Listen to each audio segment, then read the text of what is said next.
To'g'rimi? Bizga misol uchun narx tushuvchi trenddami maksimumni topsak, bizda o'z-o'zidan nima kelib chiqadi?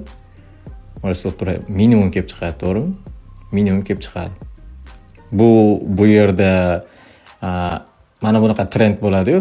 Shunda buni yangilagandan keyin bu yoqqa intiladi. Ya'ni highga qarab. Shunda biz shu trendda dalshi selga ishlashimiz kerak. O'shanda biz Fibonacci'ni olamiz, ya'ni Fibonacci'miz bu ko'rinishda bo'ladi. Urvinimiz ikkita bo'ladi. Bu yerda va bu yerda. Qaranglar. Tushuvchi trendda bo'lsa, narxda 100 ni yuqoriga, 0 ni esa pastga tortamiz. Buni farqi yo'q.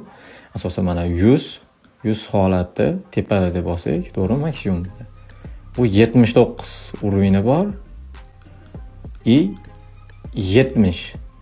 To'g'rimi? 70 25 bo'ladi. To'g'rimi? 25 va 0 bo'ladi.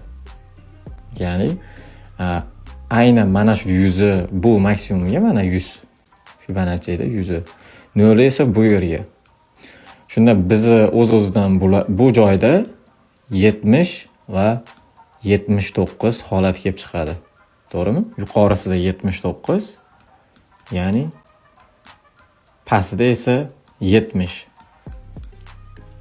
Xuddi shunaqa tortsak, bizda birinchi take profit oladigan holatimiz, ya'ni bu yerda o'z-o'zidan nima bor mana? Bu 25. To'g'rimi? 25. Birinchi take profitimiz shu 25 bo'ladi, ikkinchisi esa 0